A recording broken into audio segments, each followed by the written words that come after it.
Hello दोस्तों, आज हम बात करने वाले हैं यूपीएससी के इंटरव्यू के बारे में। यूपीएससी 2020 का इंटरव्यू जो है वो अभी पोस्टपोन हो गया है और उसकी डेट जल्दी आएगी। पर हम आपको इससे पहले कि इंटरव्यू कंडक्ट हो उससे पहले एक गाइडेंस प्रोग्राम हम टिस्का की तरफ से चला रहे हैं कि जिससे आपको ये पता चल पाए और कि इंटरव्यू की प्रिपरेशन आखिर कैसे करनी है। तो फ्रेंड्स, हमारा वीडियो अंत तक देखिएगा, इसे मिस मत करिएगा। अगर आप इंटरव्यू के लिए जा रहे हैं तो आपके लिए सबसे बेस्ट इंटरव्यू, क्योंकि इसमें आपको ये बताया जाएगा कि आपके कौन कौन से आपको कपड़े पहनने चाहिए इसमें, अगर इंटरव्यू के लिए आप जा रहे हैं, अगर बॉयज हैं या गर्ल्स हैं आप तो, और किन किन बातों का स्पेशली ध्यान देना चाहिए इंटरव्यू के दौरान। तो फ्रेंड्स, चलिए शुरू करते हैं। चैनल सब्सक्राइब नहीं किया होगा तो कर लीजिएगा और मेक श्योर हो जाइएगा कि सब्सक्राइब जिस तरह हमारे स्क्रीन पे दिख रहा है वैसे आपके भी स्क्रीन पे दिख रहा है या नहीं, और बेल आइकन को जरूर हिट कीजिएगा जिससे कि हमारी तरह तरह की वीडियोस आती रहती हैं, उनकी नोटिफिकेशन आपको मिलती रहे। देखिए, यूपीएससी के इंटरव्यू में के बारे में एक बात डेफिनेटली कहा जा सकता है कि ये बहुत ही रैंडम चीज है, बहुत ही रैंडम थिंग है। क्यों? देखिए, रैंडमनेस आखिर इसके अंदर कहां से आता है? रैंडमनेस आता है डेट ऑफ इंटरव्यू से, मतलब कोई भी डेट रखी जा सकती है आपके इंटरव्यू की। बोर्ड है, बोर्ड ऑफ इंटरव्यू के मतलब बोर्ड में जितने लोग बैठेंगे, जैसे ये बोर्ड मेंबर आपको दिख रहा होगा, ऐसे 3-4 लोग बोर्ड मेंबर में बैठते हैं। तो ये 4 लोग जो बैठे हैं, ये इनका व्यवहार, इनकी सोच, उससे आप कहीं ना कहीं कैंडिडेट मैच कर पा रहा है या नहीं कर पा रहा है, ये इंपॉर्टेंट होता है। दूसरा, टाइम ऑफ इंटरव्यू, मतलब ये टाइम जो है ये आपके हिसाब से सुटेबल है या नहीं। मान के चलिए कि अगर आप मॉर्निंग पर्सन है, आप सुबह 4 बजे उठते हैं, अपनी सारी पढ़ाई वगैरह करते हैं और शाम होते होते आप एग्जॉस्ट कर जाते हैं। जिस तरह से जो इवनिंग के बच्चे होते हैं, जो नाइट पर्सन होते हैं, जो लोग रात में जागने वाले लोग होते हैं, वो मॉर्निंग में उठने में उनको थोड़ा सा ठीक नहीं लगता। तो मॉर्निंग में उनका दिमाग उतना तेज नहीं चलता जितना कि नाइट में चलता है। तो ठीक उसी तरह से ये टाइम भी डिफर करने से परफॉर्मेंस में भी काफी अंतर आता है। और ये भी है कि हो सकता है कि आप पहले ऐसे कैंडिडेट हो आफ्टरनून सेशन के, मतलब मान के चलिए कि आप 12 PM के आप फर्स्ट ऐसे कैंडिडेट हो और काफी मतलब आपका इंटरव्यू इरिटेटिंग हो जाए। क्योंकि देखिए, फर्स्ट है तो कहीं ना कहीं हम जब भी इंटरव्यू रूम में बैठे रहते हैं, इंटरव्यू के बाहर जब इंतजार करते रहते हैं अपनी बारी आने का, तो कहीं ना कहीं अंदर से काफी मतलब उस दिन तो काफी एंजाइटी एकदम 90% लेवल पर रहती है। एंजाइटी बहुत ज्यादा रहती है। हर इंसान लगभग जो भी इंटरव्यू देने गया है काफी घबराया हुआ होता है, और उसी घबराहट में अगर आप पहले कैंडिडेट हो, आप पहले कैंडिडेट हो जिनका इंटरव्यू होने वाला है, तो ये घबराहट काफी बढ़ जाती है। या हो सकता है कि वो सेशन, जब उनका सेशन मान लीजिए 7 PM पे उनका सेशन अगर खत्म हो रहा है इंटरव्यू का, कि वो लास्ट पर्सन आप हो, तभी भी काफी मतलब दिक्कत होती है। क्योंकि जो इंटरव्यू बोर्ड होते हैं वो कहीं ना कहीं घर जाने की जल्दी में होते हैं, तो वहां पे भी कहीं ना कहीं ये सारी चीजें जो मैं आपको बता रहा हूँ, आपको हो सकता है लगे कि ऐसा होता नहीं है, पर ऐसा एक्चुअल में होता है। क्योंकि ये साइकोलॉजिकल चीजें हैं और ये चीजें घटती हैं हर किसी भी रैंडम पर्सन के साथ, भले ही वो इंटरव्यू बोर्ड का मेंबर हो या कोई भी हो। तो इसीलिए ये रैंडम बन जाता है। अब इसमें सबसे इंपॉर्टेंट चीज ये है कि हम कैसे स्टार्ट करें और अपने प्रिपरेशन को अभी, क्योंकि अभी तो हम लोग कुछ कर नहीं सकते। जिनका मेंस निकल गया है उन्हें तो अब इंटरव्यू की तैयारी करनी है, तो किस तरह वो अपने प्रिपरेशन का फ्लो बनाएं जिससे कि वो इस एग्जाम में इजीली सिलेक्ट हो पाए। तो मैं यहाँ पे आपको स्टेप बाय स्टेप गाइड करूंगा। सबसे पहली चीज देखिए, नो अबाउट योरसेल्फ, खुद के बारे में पहले जानिए। ये आपने बहुत बार सुना होगा, लेकिन यहाँ पे मैं जो आपको समझाना चाहता हूँ, यहाँ योरसेल्फ यानी योरसेल्फ से यहाँ मतलब है कि खुद के आप किस चीज को पसंद करते हैं, नापसंद करते हैं, लाइक डिसलाइक के बारे में जानिए, आपके स्ट्रॉन्ग और वीक पॉइंट्स के बारे में जानिए, और स्ट्रॉन्ग वीक पॉइंट के बारे में जानिए, और ग्रेजुएशन सब्जेक्ट आपने कौन सा लिया था उससे रिलेटेड सारी इंफॉर्मेशन, चाहे उस सब्जेक्ट का नेम हो, उस सब्जेक्ट में कॉन्सेप्ट जो हो, वो कुछ जो बहुत इंपॉर्टेंट कॉन्सेप्ट हो वो मोस्ट इंपॉर्टेंट कॉन्सेप्ट, और साथ ही साथ आप अपने हैबिट के बारे में भी जानिए। ये आपको डिटेल एप्लीकेशन फॉर्म जो DAF फॉर्म होता है उसमें आपको हैबिट के बारे में पूछा जाता है। तो इसीलिए अगर आपने के पास कोई जनरल ऐसे हैबिट ना हो तो भी आप क्या करें कि कुछ फ्री टाइम में कुछ बुक्स पढ़ना शुरू करिए, और ये आपको काफी नॉलेजेबल भी बनाएगा और आपको काफी एक्साइट भी करेगा। इसीलिए जब भी इंटरव्यूअर आपसे क्वेश्चन पूछेगा कि आपकी हैबिट के बारे में, तो आप बोल सकते हैं रीडिंग बुक्स, और जो बुक्स आपने मान लीजिए आपने 8-10 बुक पढ़ी हुई हैं, तो उन 8-10 बुक का जिक्र आप कर सकते हैं कि ये बुक मैंने पढ़ा, इससे मैंने ये सीखा, इस बुक से ये सीखा। ये जिस तरह के उनके क्वेश्चन हो उस हिसाब से आप आंसर डिलीवर कर सकते हैं। अब मान के चलिए कि इंटरव्यूअर आपसे क्वेश्चन पूछे कि आपके लाइफ पार्टनर के अंदर या बॉयफ्रेंड के अंदर या गर्लफ्रेंड के अंदर कौन सी ऐसी क्वालिटीज होनी चाहिए कि जब भी आप किसी को अपना पार्टनर लाइफ पार्टनर बनाते हैं, किसी शादी करते हैं आप, या उनको कि कोई लड़की मान लीजिए किसी को बॉयफ्रेंड बनाती है, कोई लड़का किसी को गर्लफ्रेंड बनाता है, तो उस केस में मतलब आप क्या चीज, कौन सी क्वालिटीज ऐसी चाहते हैं या कौन सी चीज ऐसी चाहते हैं जो कि उनके अंदर होनी चाहिए। तो देखिए यहाँ पे आपको उन्हें एकदम जो जवाब देना है बहुत ही सोच समझ के, बहुत ही ऑनेस्टली आंसर देना है। देखिए अगर ये आंसर मैं आपको नहीं दे सकता, क्योंकि ये आंसर आपको खुद से चूज करना होगा। इसीलिए आपको एक सेल्फ नोट भी बनाना जरूरी है, जो आप जैसे आप मान के चलिए कि आप स्क्रीन के सामने, कंप्यूटर स्क्रीन के सामने बैठ जाइए और जो भी मॉक इंटरव्यू हुए हैं यूट्यूब पे उसको देखिए और उससे रिलेटेड मान के चलिए कि वही सेम क्वेश्चन आपसे पूछे जा रहे हैं, तो उस इंटरव्यू के क्वेश्चन को का जो कैंडिडेट आंसर देते हैं उसको देने से पहले पॉज करके आप पहले खुद उसका आंसर देने की कोशिश कीजिए और देखिए कि आप कहां तक सफल है। अगर आप खुद उसका आंसर देने की कोशिश करेंगे तो आप पाएंगे कि कई जगहों पे आप काफी सफल होंगे। तो और जो आपको नहीं आता है उसको एक कॉपी बनाइए और उस कॉपी में उस क्वेश्चन को नोट कर लीजिए और उसके आंसर को खोजने की कोशिश कीजिए, उसके बारे में सोचने की कोशिश कीजिए, ताकि आप एग्जाम में जाके, इंटरव्यू में जाके बैठ के फंसने के बजाय आप पहले ही उस चीज को क्रैक कर लें। तो ये बहुत इंपॉर्टेंट है। और देखिए अगर आपसे इस बॉयफ्रेंड गर्लफ्रेंड के से रिलेटेड कोई और या रोमांटिक क्वेश्चन भी पूछा जा रहा है तो ये इसलिए भी हो सकता है क्योंकि आप गुड लुकिंग हो। तो अगर आप गुड लुकिंग है तो ये आपसे क्वेश्चन पूछे जाने का चांस काफी बढ़ जाता है। तो आपको यहाँ पे आंसर बिना किसी शॉक के देना चाहिए, क्योंकि देखिए वो एक मैच्योर पर्सन को चाहते हैं। तो हर तरीके की चीजों, क्योंकि आप जब आईएएस बनेंगे तो आपके सामने हर तरीके की सिचुएशन आएगी, उसको फेस करने के लिए आपको शाई अगर आप हैं तो कहीं ना कहीं आपको अपने काम को डिलीवर करने में काफी दिक्कत आ सकती है। इसीलिए वो बोल्ड लोगों को चाहते हैं। तो इसलिए अगर आप गुड लुकिंग है तो आपसे क्वेश्चन बनता है, आप रोमांटिक लाइफ से आपके लेके रिलेटेड कोई भी क्वेश्चन बन सकता है, आपको मैच्योरिटी के साथ उसका आंसर देना है। तो यही चीज है। अब देखिए यहाँ क्या है कि यहाँ पे आपको मेन सबसे इंपॉर्टेंट चीज होती है इंटरव्यू में कि आपको बोर्ड, जो वहां के बोर्ड पर्सन है, उनके माइंड से डायरेक्टली रिलेट करना है, डायरेक्टली रिलेट कर जाना है। और यही जो पहली चीज है जो आती है, मैंने आपको कंबाइन बता दिया कि क्या होता है, नो मोर अबाउट योरसेल्फ। इसलिए आपको खुद के बारे में ज्यादा जाना चाहिए। तो अब आप समझ चुके होंगे कि जब भी कहीं कहा पूछा जाता है कि नो अबाउट योरसेल्फ तो उसका एग्जैक्ट मीनिंग क्या होता है, मैंने आपको इस स्लाइड में बता दिया है। अब चलिए अब अगले चीज पे चलते हैं। दूसरा जो यहाँ पे इंटरव्यू में ध्यान देने वाली चीज है वो है ट्राई टू बी ऑनेस्ट।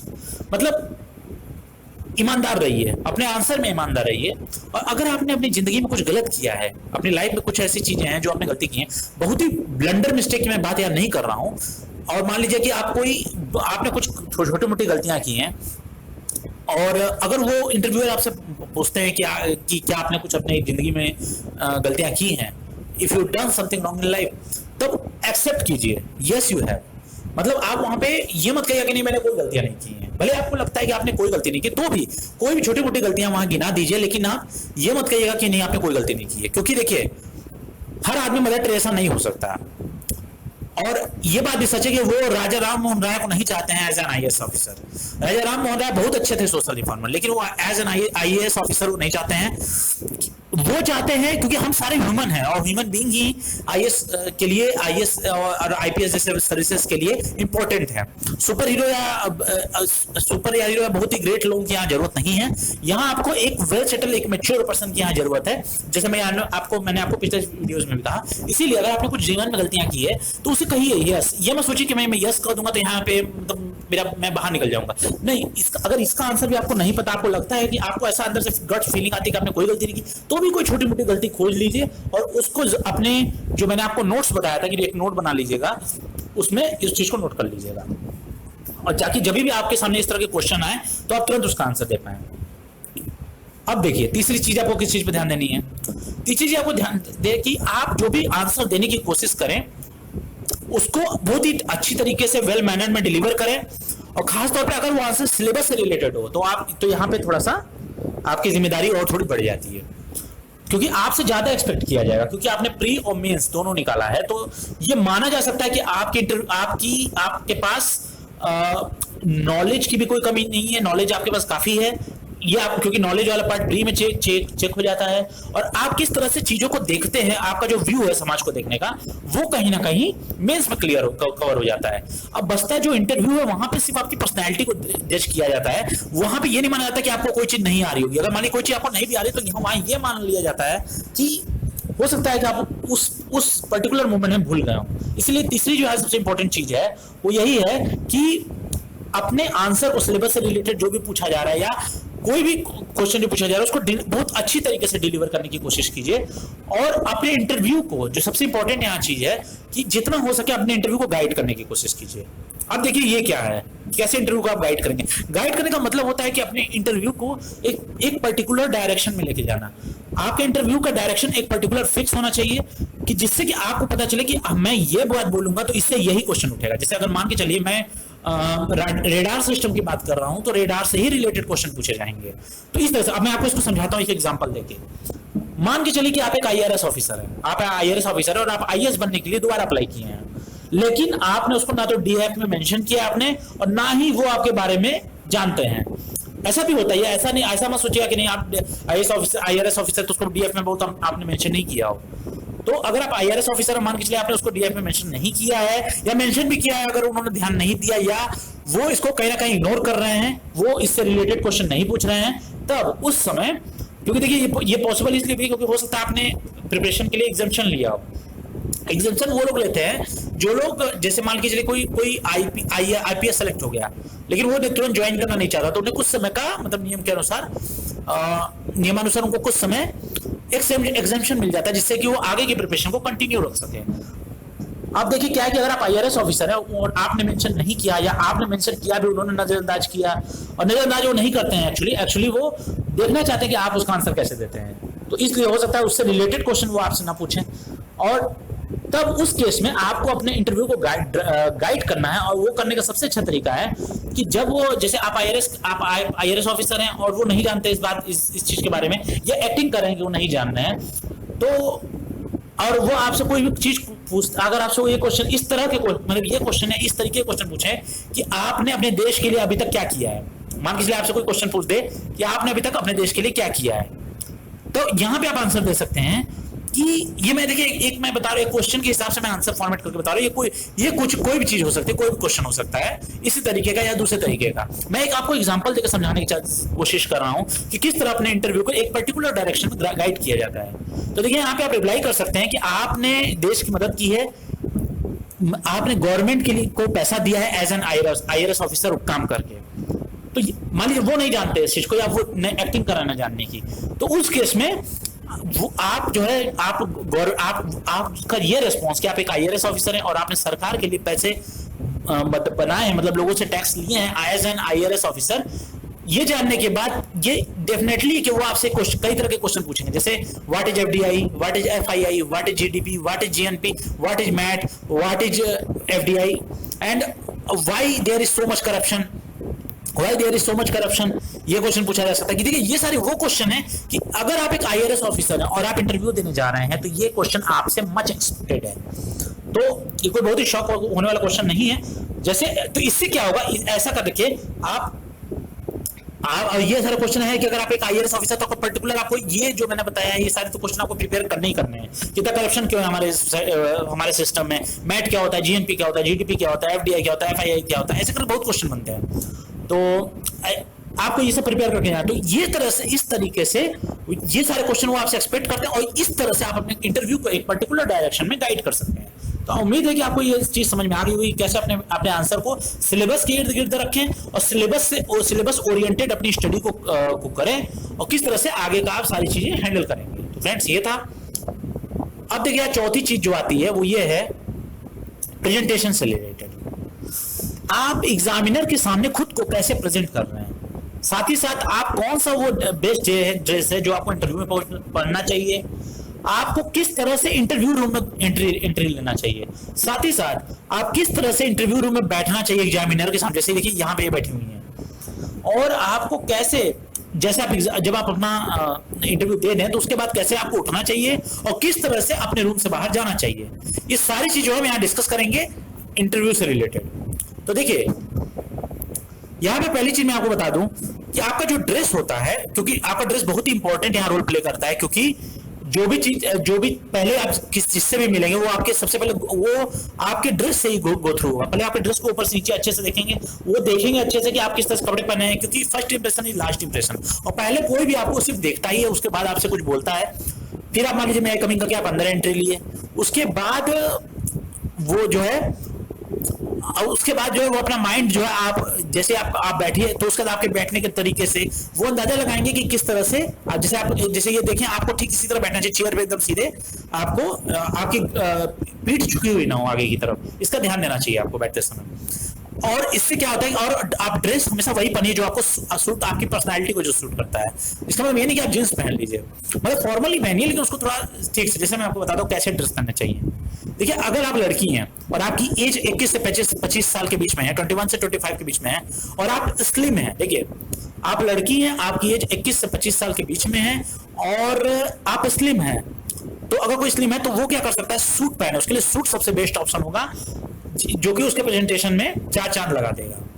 अगर एक सिंपल सूट, और ये ध्यान दीजिएगा सिंपल सूट रहे, बहुत ज्यादा उस पर वर्क ना किया गया हो, बहुत ज्यादा काम ना हुआ हो, जैसे एम्ब्रॉयडरी का, या उस पर बहुत ज्यादा काम ना हुआ हो, और साड़ी को आप अवॉइड कीजिए जितना भी आप अवॉइड कर सकते हैं। अगर आप स्लिम है तो, साड़ी को जितना हो सके अवॉइड करने की कोशिश कीजिए। हाँ, बट अगर आप हेल्दी हैं और भले ही आपकी एज 21 से 25 के बीच में है तो सूट मत पहनिए और उसको साड़ी पहनिए, क्योंकि एक हेल्दी महिलाएं होती हैं या हेल्दी लड़कियां होती हैं, उनके ऊपर कहीं ना कहीं ये साड़ी जो है वो अच्छा मतलब वो अच्छी लगती है, और वो इंटरव्यू के सामने भी अच्छा एक एक्सप्रेशन बनाती है। तो 25 प्लस एज ग्रुप की जो गर्ल हैं उन्हें तो डेफिनेटली साड़ी पहननी चाहिए, और क्योंकि ये आपके लिए उस समय का सबसे बेस्ट ऑप्शन होता है। क्योंकि अगर कोई 25 प्लस है और अगर वो सूट पहन रही है तो हो सकता है उसे ठीक मतलब इंटरव्यू के सामने उतना अच्छा एक्सप्रेशन ना बने।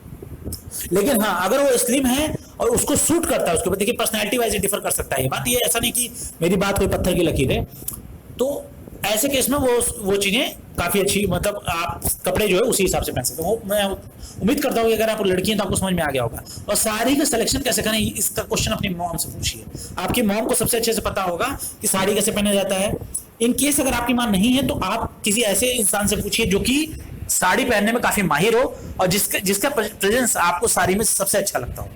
मान लीजिए कोई भाभी हो, कोई पड़ोस की चाची हो, कोई भी हो ऐसा, तो उससे आप हेल्प ले सकते हैं।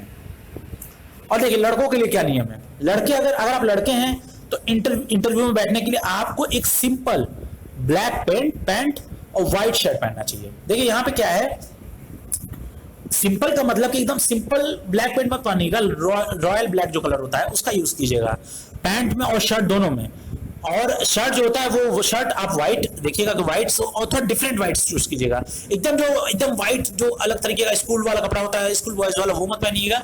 और ना ही जिस शर्ट पे बहुत काम किया गया हो वो पहनिएगा। रॉयल टाइप का व्हाइट हो तो रॉयल व्हाइट हो तो उस टाइप के कपड़े को पहनिएगा। थोड़ा सा डिफर करे जो मेन जो व्हाइट कलर होता है जो स्कूल के बच्चे पहनते हैं उससे थोड़ा डिफरेंट करे।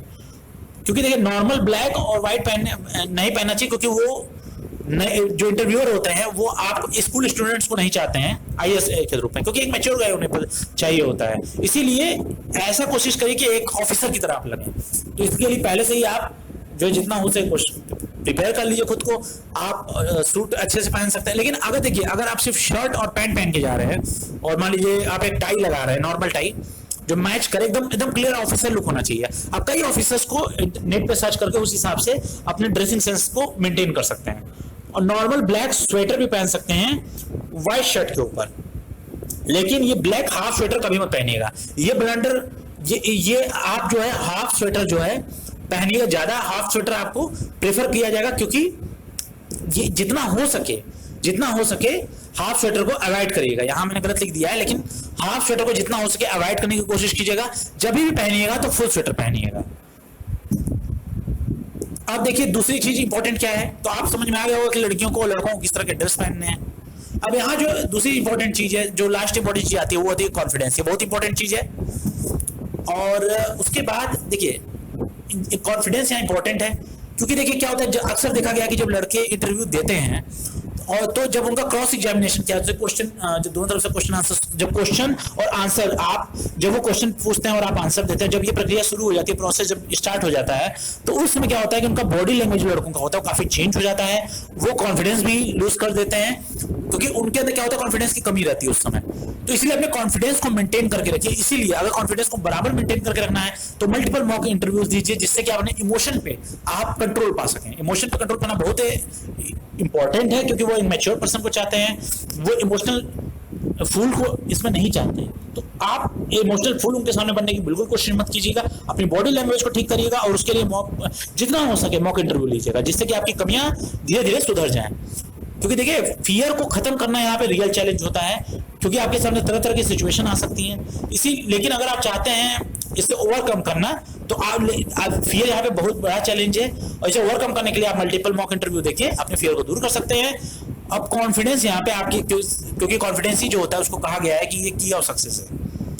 और साथ ही साथ एक बात मैं और बोनस के तौर पे ऐड करना चाहूंगा कि जब भी आप इंटरव्यू देके बाहर निकलिए, ये बोनस टिप है, जब भी आप इंटरव्यू देके बाहर निकलिए तो कोशिश कीजिए, देखिए जब भी आप इंटरव्यू देके बाहर निकलिए, ये मेरा बोनस टिप है आपको, जब भी आप इंटरव्यू देके बाहर निकले तो कोशिश कीजिए कि जितना हो सके, अगर आप उनको एक बार जरूर थैंक यू बोलिए कि आपको ये अपॉर्चुनिटी देने के लिए, कि जिससे कि आप इंटरव्यू रूम तक पहुंचा है और आपको उनसे काफी कुछ सीखने को मिला। इसको बहुत ही मतलब मान के चलिए वन लाइन के सेंटेंस में इसको अरेंज करिए और इसका आंसर उन्हें दे दीजिए। उसके बाद थैंक यू बोलकर उन्हें निकलिए, जिससे कि एक लास्ट इंप्रेशन भी आपका अच्छा बन जाए। फर्स्ट इंप्रेशन तो मान लीजिए आपने किस तरह से मेंटेन कर लिया, लास्ट इंप्रेशन भी बना लीजिए अच्छे से। तो फ्रेंड्स, आपको इस वीडियो में यह सीखने को मिला कि पहले तो खुद के बारे में जानिए, दूसरा हॉनेस्ट रहने की कोशिश कीजिए, तीसरा जितना हो सके अपने आंसर को वेल मैनर में रखिए, प्रेजेंटेशन अपनी अच्छी रखिए, और साथ ही साथ कॉन्फिडेंस भी अपने आप को कॉन्फिडेंस भी मेंटेन करके रखिए। तो फ्रेंड्स, ये सारा था। अब उम्मीद करता हूं कि आपको समझ में आ गया होगा इंटरव्यू गाइडेंस के लिए कि हमारी ये एक पहल थी, और बेस्ट ऑफ लक उन सभी के लिए जिन्होंने जो है इस साल इंटरव्यू में जो बैठ रहे हैं, और होप करता हूं कि आप सभी अच्छे नंबर से पास हों और आईएएस अफसर बनकर देश की सेवा करें। चैनल को सब्सक्राइब नहीं किया हो तो कर लीजिएगा। इस तरह आईएएस की वीडियोस के लिए, यूपीएससी की कोई भी related UPSC, UGC net, library science की वीडियोस के लिए हमारी जो है चैनल को सब्सक्राइब कर लीजिएगा और बेल आइकन को भी जरूर हिट कीजिएगा, जिससे कि आपको हमारी नोटिफिकेशन समय समय पर मिलती रहे।